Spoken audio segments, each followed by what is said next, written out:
జమ్మికుంట వ్యవసాయ మార్కెట్లో ప్రభుత్వ నిబంధనల ప్రకారం బస్తాకు 40 కిలోలు వేయాలని, అయితే ఇక్కడ బస్తాకు 42 కిలోలు వేస్తున్నారని రైతులు ఆవేదన వ్యక్తం చేస్తున్నారు. సంబంధిత అధికారులు అక్కడే ఉన్నవారు కళ్ల ముందు జరుగుతున్న మోసాన్ని చూస్తూ ఊరుకుంటున్నారని రైతులు చెబుతున్నారు. ఈ సందర్భంగా రైతులు మాట్లాడుతూ ప్రతి బస్తాకు 2 కిలోలు ఎక్కువగా ఎందుకు తూకం వేస్తున్నారని ప్రశ్నిస్తున్నారు. సంచికి 1 కిలో చొప్పున తీసినప్పటికీ బస్తాకి 41 కిలోలు చొప్పున కాటా వేయాల్సి ఉందని, అయితే 42 కిలోలకు కాటా వేయడం ఏమిటని అడుగుతున్నారు. రైతులను ఈ విధంగా మోసం చేయడం సరికాదని, దీనివల్ల తాము ప్రతి బస్తాకి 2 కిలోలు చొప్పున నష్టపోతున్నామని అన్నారు. అట్లే ఉంచండి బస్తా. సరే వెళ్ళండి, చూడండి ఒకసారి. సార్ చూడండి అక్కడ వెయిట్ చూడండి. మీరు ఇందాక 41 ఉన్నారు కదా, చూడండి ఎంత చూపుతున్నారా మీరు? 42 చూపుతాను. పడితే 41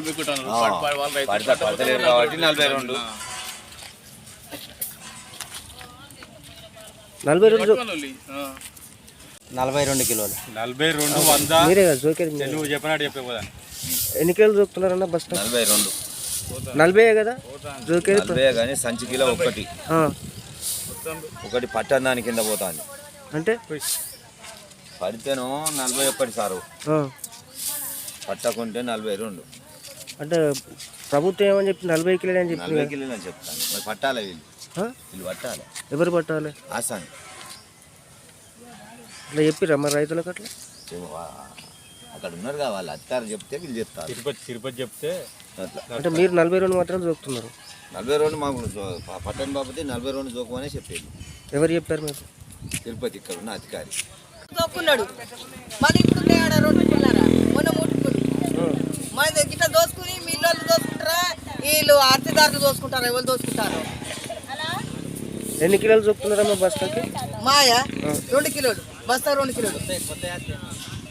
ఇట్లా మోసం చేసి మమ్మల్ని ఇట్లా ముంచుతారు. ఇక ఏమి ధర కట్టిస్తారో ఇట్లా చేస్తారు. సన్నపి అని పెట్టిండు 4 ఎకరాలు 5 ఎకరాల భూమి.